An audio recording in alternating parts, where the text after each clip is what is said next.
welcome to AsherGad channel, making Africa home again, one family at a time. Trust you're all doing well wherever you are on the four corners of this planet, making gradual plans for your dreams to become a reality on this lovely continent that is Africa. Awesome. Thanks very much to our PayPal and Patreon family as usual. We appreciate all your contributions, all your messages. We hope we have responded to them to your satisfaction. All right. Well, so today we have another topic to discuss, and it's really is Ghana really ready for the return of her children? Yes. Yeah. Obviously, there's been a lot of year of return, beyond the return since 2019 until now. So obviously there's been a lot of the African diaspora all over the world movement, a type of exodus, let's call it, the movement of the people from one place to the fatherland, or the motherland, I should say, that is Africa.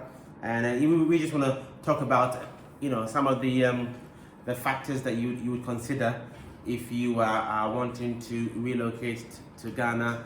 Is the country really ready?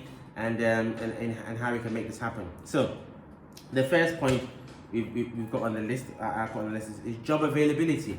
Mm-hmm. Yeah, so job availability. Obviously, not everyone is business minded or business oriented. Some people wanna come and get a job. Mm-hmm. Okay, and we have to be frank that they're not an abundance of jobs available in Ghana from what we've seen.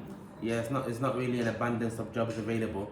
So that's one thing that needs to be improved. The government and even as individuals need to contribute to improve that. And as time goes along, just hot. They're hot, yeah. Yeah.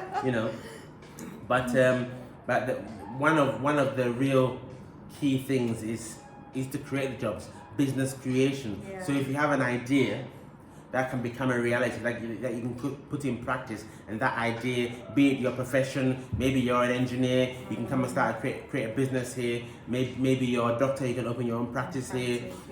Whatever you are, if you can use your skill to create your own business and therefore create jobs, then that's wonderful as well. Because imagine if the African diaspora all over the world can come and bring their skills from America, from the UK, wherever, and create businesses that can generate jobs. Then that's awesome. What do you think about that? Yeah. I think that Ghana is ready in the sense that, just like Kingsley said, you can build your own business, just carry your stuff and come back. But on the other way, if you think that there's a job waiting here for you, it's not ready in that sense. Yeah. Do you know what I mean? Like in some of these Western countries, they're pulling people from Africa because there are jobs there and they haven't got much people doing the job. So they need our people to come over and do the jobs. But here it's very different. There aren't more jobs, you got to create jobs. So if you're thinking there's something waiting here for you to do, that may be a bit problematic. Yeah. The UK is currently, trying to get teachers to come from Ghana to the UK. I know. And nurses. I mean, if they take all the teachers, what have we got back home? Nothing. Yeah. So it's a bit of I guess it depends on your perspective. Those who have lived here for a long time, some of them will see that as an opportunity to go and gain more experience and gain more economic good fortune for themselves. So it depends on which side of the coin you are at, really. Exactly. And we have to consider everybody. So people will be on different sides of the coin, depending on their own lives. Now, if you are fortunate enough to have a job in the developed world, and that job is allowing you to work from anywhere in the world, including Ghana, then that's wonderful. That's wonderful. If you have a job that, let's say you are transitioning to Ghana, let's say you have an office job in the US and they're moving, you're able to move to work in a Ghanaian office, then that's great as well. But there are some certain factors that you need to understand as well as you transition from the US or UK to work in an office here in Ghana. One being the cultural differences. There are cultural differences here in Ghana and religious differences as well. I give an example, and for me this is way over the top and unnecessary. I went into an office the other day, and they're about to have a meeting. This is a meeting with the various heads of department, and they have to start the meeting with prayers and a bit of singing. So, well, what's going on? So I thought to myself, is this an office or is this a church? And there were some Muslim people there as well. So I kind of felt sorry for them. Talk about diversity and inclusion. Definitely not in Ghana. It's what about if they started to start doing their prayers, before Friday meetings? It's just for me, it's unnecessary. What do you think about that? Yeah, I think they have to draw the line at some point.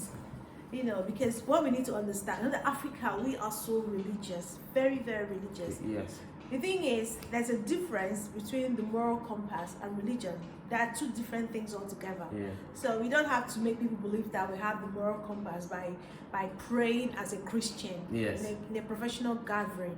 You understand? You just find a way to draw the line. Exactly. And I think that Africa is going to get a lot better once we, put religion aside and start thinking and start acting like human beings with moral compass that can think, that allowing religion to think for us. Exactly. Exactly. Yeah, I get you. Yeah. We can be spiritual, and we are spiritual, but not necessarily, be bound by certain, religion, and definitely not bringing it into the workplace. Yeah.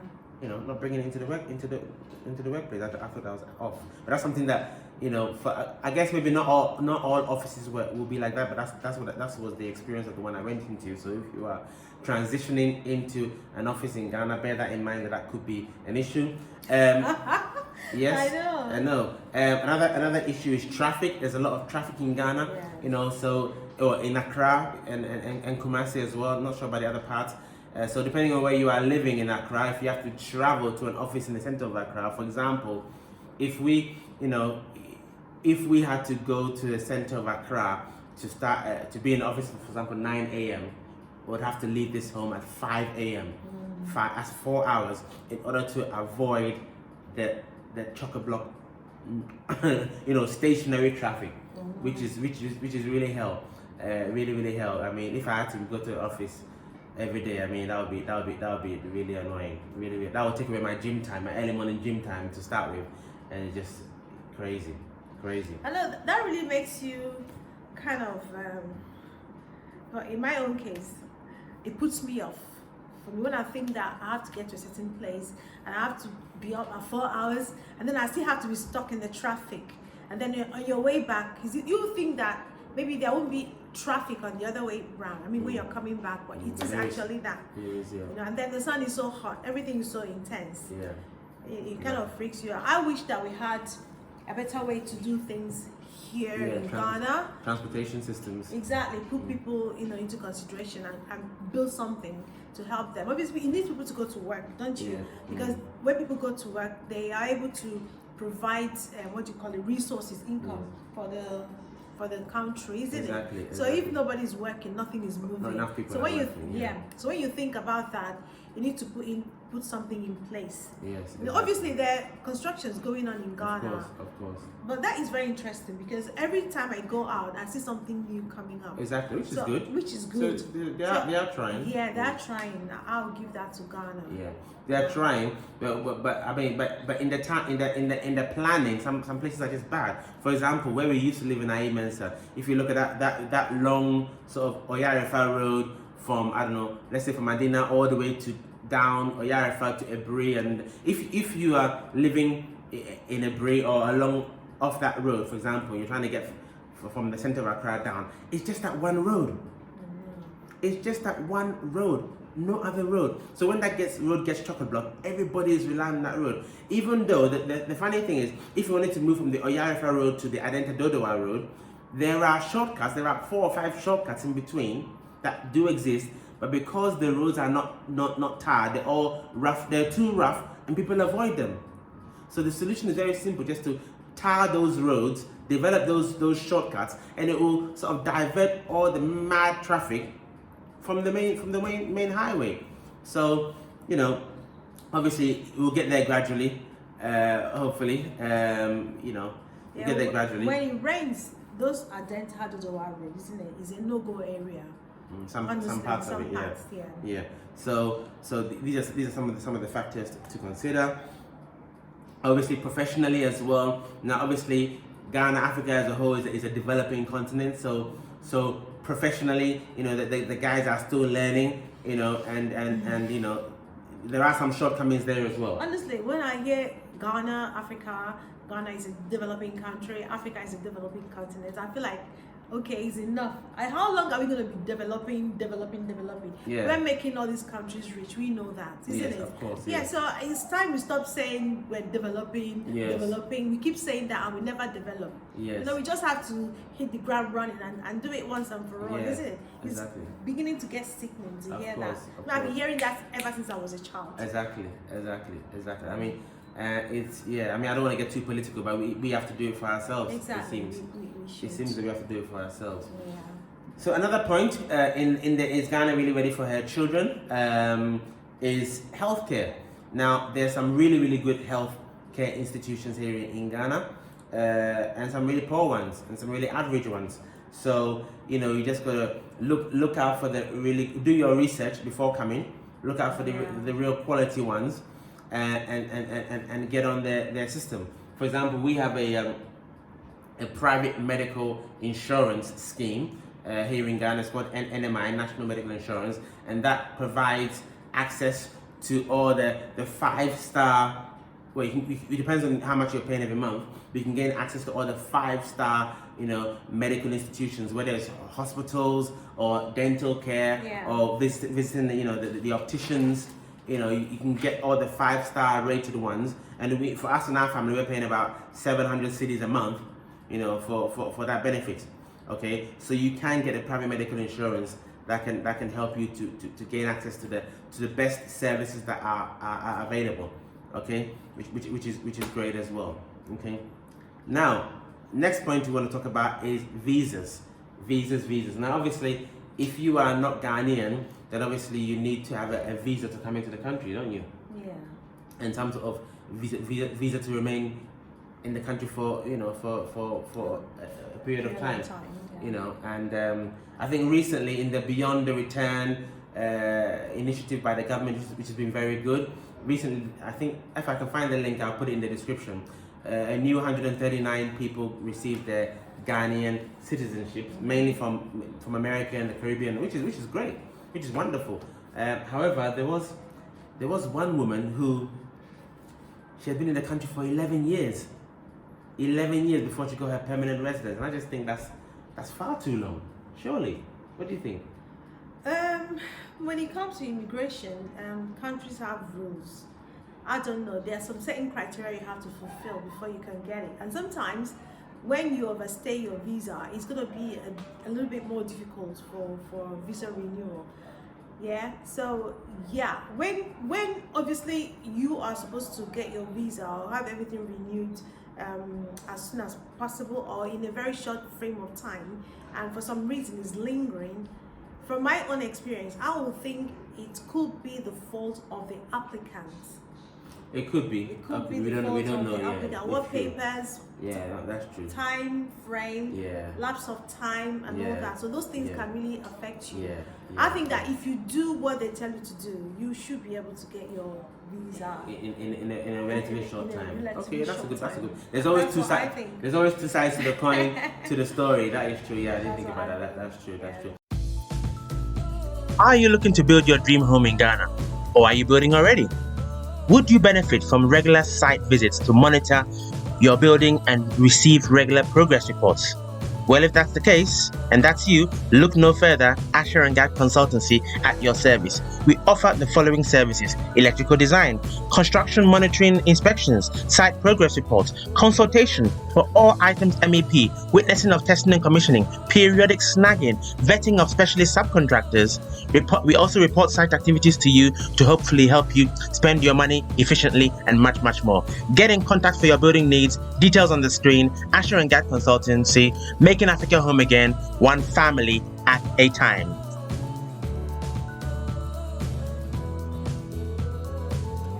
So mind you made a very good point.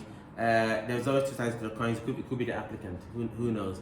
Yeah. But Yeah, it could be the applicant. That's fine. Because what it is that, just like you said, if they need you for work, they're gonna give you instant visa. Yeah, if they need you for work, I guess. Because I do remember there was a time in history where in Brazil and Argentina, I saw a video the other time where they wanted loads of Europeans to come in to South America and they gave them instant visas. Maybe it was for work reasons or whatever. Instant visas were given. So I guess maybe that's a different situation. But I do know some Americans.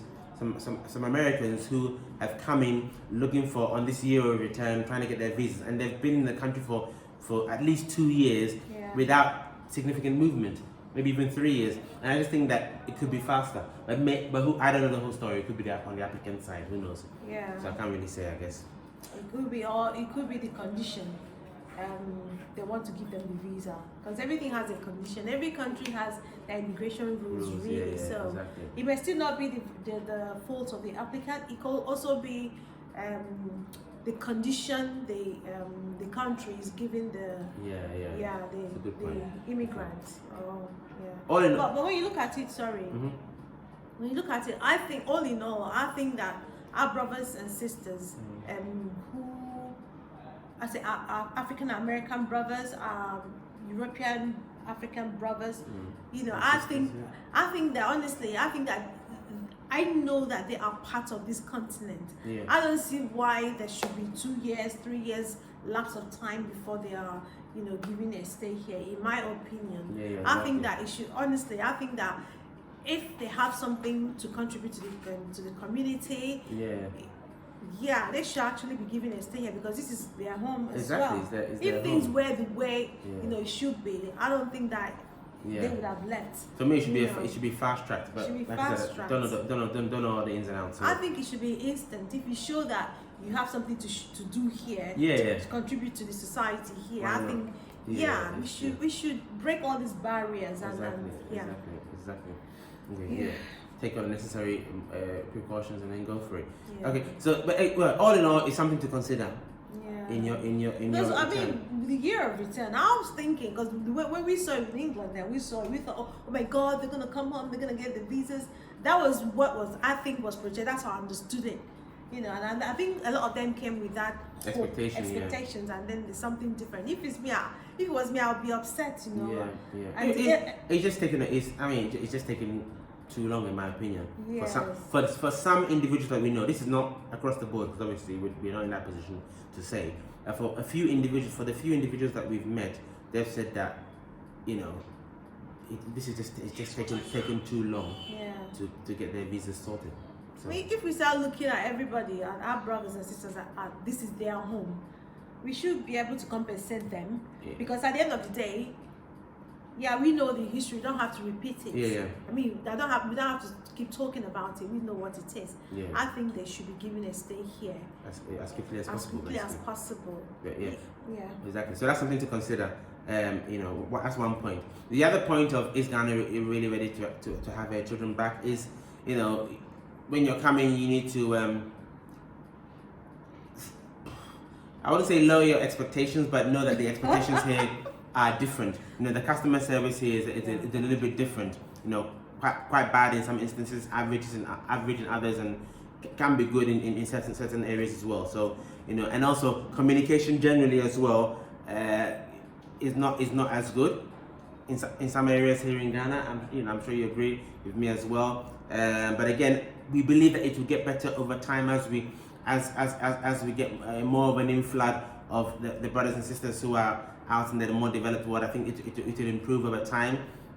There's also, we talk about time, there's time consciousness as well. You know, for example, you order a takeaway and say, oh, it's gonna come in 20 minutes, but in the reality of it, it's 2 hours, an hour and a half. This is which I don't understand why they do that. Honestly, when you're coming to Ghana, just know that if you're not a patient person, you can't live here. Yes. You have to be patient. No, a patient is not just the word. Extremely patient. Honestly, because number one, the people are laid back here. When you are this kind of person that you're on the move, you want things to be done very quickly. This is who you are. They don't get it. They don't like it. Sluggish. You know? Yes, that's the word. That's what I see here, and it's gonna frustrate you. For someone like me, I like being on the move, things done very quickly, because that's the way I understand living. If you're here to serve somebody, you be quick about it. You know, there was this particular day we were just at the supermarket. We wanted a product, so the lady was like, okay, actually send somebody to go get it for us, because she was just didn't even care that we were looking for something. So can you go get this for this customer? And then she went, and as she was coming back, she was just doing the catwalk. I was just like looking. There's no sense of urgency, and I don't understand it. That's what is lacking. Yeah. People cannot just be relaxed and think that everything is just waiting for them. You got to make things move, and everything has a time. Time is money. Exactly. So if I've left my home to come to supermarket and I need to go back, I have some things to do, you are here to serve. So you got to be fast. You got to be quick and serve people, and you know, so you can go home. Everybody goes home. Yeah. And everybody is satisfied. So yeah. And you were saying something about what did you say now? About the takeaway in 20 minutes to 2 hours, or yes, you were saying something about takeaways 2 hours. People do not respect time here, so just have that at the back of your mind. If you need somebody to be here at 7 o'clock or 7 in the morning, whatever time, give them 2 hours ahead of time. Yeah. You know, because the thing is, they keep telling you, I'm coming, I'm on my way. They're not anywhere close. They haven't even left. That's how it is here. So you got to be patient. You got to understand that a lot of people here do not respect the time. Not everyone. Obviously, this is not everyone. Not everyone, but majority of the people here do not. It's happening. It's happening quite frequently. A lot of people don't. Yeah. Majority, they don't. To be very honest, Yeah. they don't. So I just very few people. But even when they make you believe they respect time, they just want you to trust them, and then default to their normal person, their normal mode after a little while. Exactly. So just have it at the back of your mind that this is what happens here. Of course, yeah. Yeah. So you know, another point is the country really ready? Obviously. Sorry, before that point, what I think could be done is if you're somebody that has a training system for customer service, you can bring it here and train the members of staff. You know, because the customer service here is very poor on average. Very, really poor. I'm telling you, very disgusting. That's how bad it is. Yeah, let's not mince words. It is really bad. So you gotta, I think one of the ways we can help is to train a customer to have a business outfit that trains members of staff. Because you can see that the customers, the workers are laid back. What it is that the management is not doing a great job at all. Because if they're doing a great job, you see it reflect on the services of the members of staff. So we need people to train the management as well, so that, and also train the members of staff, because you know, obviously, you know, in the West, the management gets training, because if the management is not properly trained, they cannot train the members of staff, isn't it? I mean, the lower workers, let's say lower, or the staff, the key workers. Yes, so it's very important. I think that is lacking here. If you up the customer service, everything will be most things will be very efficient. Marketing will be very efficient. Also, when it comes to the Uber drivers, oh my God, do you want to talk about that? Yeah. I mean, it's the same sort of thing we've said. But it's putting the communication aside. In terms of the improvement of the transportation system from when I was last in Ghana 12-15 years ago to now, there's been a massive improvement, and a lot of it is down to the Uber, Yango, and Bolt smart, apps. Yeah. So that's been a significant improvement, which helps the return of the children. So that is positive, definitely positive. Yes, of course, the customer service and the communication, that is something that I believe will improve over time as more and more of us come over, and hopefully can influence the system. So that's what it is. In that aspect, it's good to have have lots of Uber, Django, Bolt, and the rest of them here. But the area I'm looking at is the customer service, because if you don't have good customer service, whenever you want to get on an Uber, you won't be very comfortable. You see what I mean? So everything boils down to, that's the aspect I want to look at. Because you can have all the services you you do. I mean, you can have all services in the world, but you have to provide excellent service. Otherwise, people are going to be put off. They don't want to use it. That's the point I'm trying to make. Of course, makes sense. And obviously, another thing is obviously, let's talk about food shopping. We've touched on that before, so just briefly on that. You know, there are supermarkets around, depending on where you're living, but they're all around at relatively okay prices. Obviously, there's inflation all over the world, so things are expensive as is. I mean, but the open market is great, whether you go to Medina or Dodua or where, Kanishi, wherever you are. The open market is really good. Again, things that it's not things that are becoming expensive generally. You can get good food on the open market, which is great. If you want to get, if you like, the same foreign foods, let's say, same foreign foods, same foreign pharmaceuticals, exactly as you get it in America or the UK, then that would be the Accra Mall. That would be the Accra Mall or the ANC Mall in Legon. That you can get the exact same items, at a slightly higher cost. You've got if you're into fast toxic food, in my opinion, Burger King and McDonald's, KFC, then obviously they're all available in the Accra Mall and Adenta and places like that as well, if you want it. So it's all available depending on where you live. You may have to travel. Exactly. But hey, Africa, Ghana is beautiful. It's a great place to be. The sun alone is a great. The sun is really intense for me, to be quite honest. It is really intense for me. He loves the sun, I don't. When it's mild, but when it's that very, very intense, it kind of stings your skin. You wear a hat, don't you? You wear a hat. You wear a hat, but it still stings your body. But I love the sun. Sorry, I think it's great for us. Go out to the beach and just enjoy it. The sun is, one of the main factors that makes Ghana great and Africa great is obviously the freedom as well. Freedom is a big thing, and I think it's going to become more of a big thing as we move on in this world. You can see what's happening in China. It's really bad. It's really bad, and that may come across more. Sorry. Go on, African people. African people love their independence. We love our freedom. We don't like to be caged in one particular place. We want to do, we're lawbreakers. We don't like unnecessary restrictions. We want to do things we love to do. That's why I love Africa a lot. That's why I love Ghana. It's a free land. People are generally nice, kind. Isn't it? Exactly. Exactly.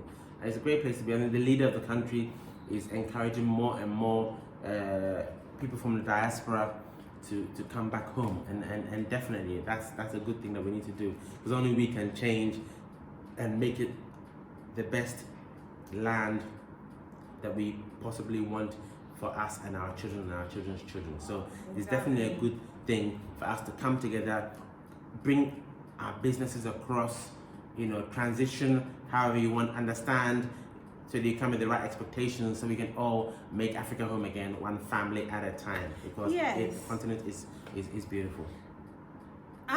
Africa, Ghana is I would call it a virgin land, because there are loads of opportunities. So in that aspect, and when you look at that, yes, it's ready. Because if it was all occupied, you will think there's no room for you, there's no place for you.